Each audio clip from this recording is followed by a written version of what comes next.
नमस्कार दोस्तों, स्वागत है आप सभी का हमारे इस YouTube चैनल पर। आखिर क्यों काटा भगवान शंकर ब्रह्मा का 5वां सिर?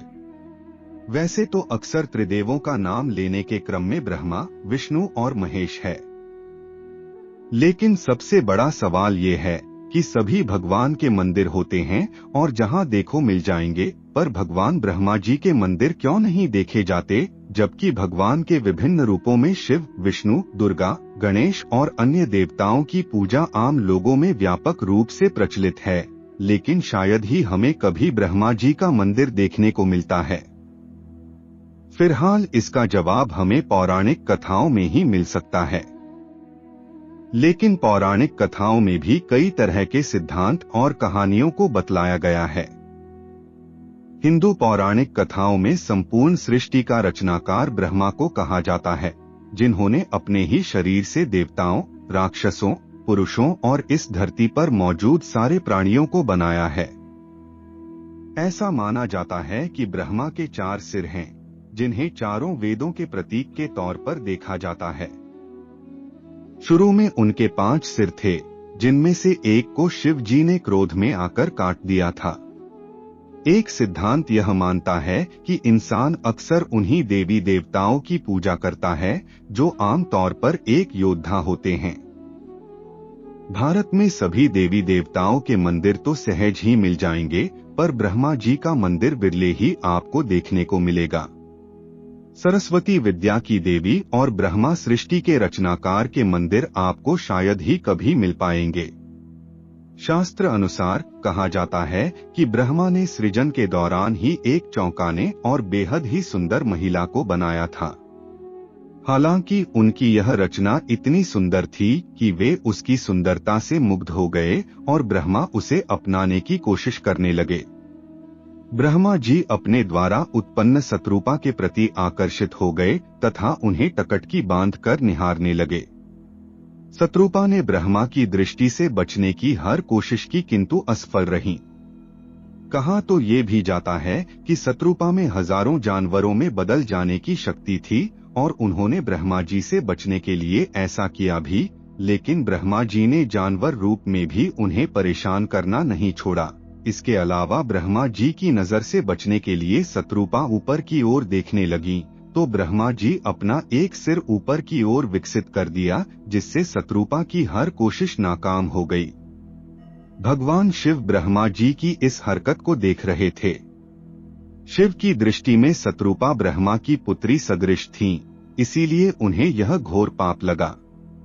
इससे क्रोधित होकर शिव जी ने ब्रह्मा का सिर काट डाला ताकि शत्रुपा को ब्रह्मा जी की कुदृष्टि से बचाया जा सके। शास्त्रों के अनुसार भगवान शिव ने इसके अतिरिक्त भी ब्रह्मा जी को श्राप के रूप में दंड दिया।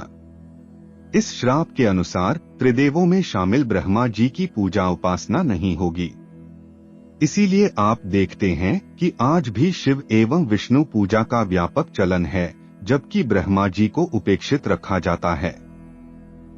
धर्म के बुनियादी सिद्धांतों के अनुसार वासना, लालच आदि की इच्छाओं को मोक्ष प्राप्ति का अवरोधक तत्व माना गया है। इस तरह का काम करके ब्रह्मा जी ने पूरे मानव जाति के समक्ष एक अनैतिक उदाहरण पेश किया था, जिसके कारण उन्हें ये श्राप मिला था। जब ब्रह्मा और विष्णु जी का यह विवाद कि त्रिदेवों में कौन श्रेष्ठ है नियंत्रण से बाहर होने लगा, तब अन्य देव मुनियों ने त्रिदेवों में श्रेष्ठ के अंतर को स्थापित करने के लिए भगवान शिव की मदद मांगी। शिवलिंग को शिव का प्रतीक माना जाता है। शिव का अर्थ है कल्याणकारी और लिंग का अर्थ है सृजन। इस विवाद में बड़ा तो मैं बड़ा का अंत करने के लिए सदाशिव एक विशालकाय ज्योतिस्तंभ रूप में प्रकट हुए, जिसके ओर छोर का पता अनिश्चित था। शिव ने उन दोनों को चुनौती दी कि जो भी इस शिवलिंग के किसी भी छोर तक पहुंच जाएगा, उसी का वर्चस्व सबसे बड़ा होगा।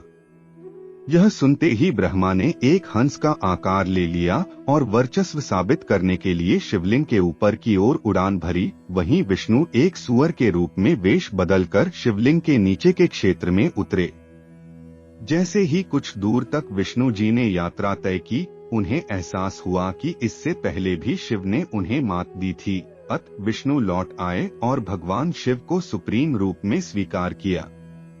वहीं ब्रह्मा ने रास्ते में ऊपर की तरफ बढ़ते समय केतकी फूल से मुलाकात की और केतकी को यह बोलने के लिए मनाया कि वे शिव को जाकर बताएं कि ब्रह्मा शिवलिंग के सबसे ऊपरी छोर तक पहुंच गए हैं।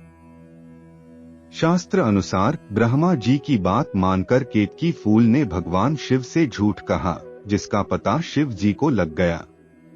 इसके बाद भगवान शिव ने क्रोधित होकर ब्रह्मा को श्राप दिया कि उनकी इस पृथ्वी पर कहीं भी पूजा नहीं की जाएगी और केतकी फूल का किसी भी धार्मिक अनुष्ठान में पूजा के लिए इस्तेमाल नहीं किया जाएगा। लाजिमी है कि अन्य पौराणिक कहानियां अनैतिक गतिविधियों के प्रति डर पैदा करने के लिए बनाई गई होती हैं। फिलहाल भारत में ब्रह्मा जी के कुछ ही मंदिर हैं, जो राजस्थान के पुष्कर में स्थित यह मंदिर प्रमुख है। इस स्थान को ब्रह्मा जी का घर भी कहा जाता है। मान्यता है कि मुगल शासक औरंगजेब के शासन काल के दौरान अनेकों हिंदू मंदिरों को ध्वस्त किया गया। ब्रह्मा जी का यही एकमात्र मंदिर है जिसे औरंगजेब छू तक नहीं पाया। इस मंदिर का निर्माण 14वीं शताब्दी में हुआ। आमतौर पर इस मंदिर को 2000 साल पुराना माना जा रहा है। तमिलनाडु के कुंभकोणम में स्थित ब्रह्मा जी के इस मंदिर को भी भारत के अन्य सभी मंदिरों में से प्रमुख मंदिर माना जाता है। आंध्र प्रदेश के चेब्रेलू में चतुर्मुख ब्रह्मा मंदिर इस तरह के दूसरे मंदिरों में से एक है, जिसे लगभग 200 साल पहले राजा वासीरेड्डी वेंकटाद्रि नायडू द्वारा बनवाया गया था। यहाँ पर ब्रह्मा के साथ शिव की पूजा भी की जाती है। तो मित्रों, आज के लिए बस इतना ही। फिर मुलाकात होगी एक नए और ताजा एपिसोड में। तब तक के लिए नमस्कार।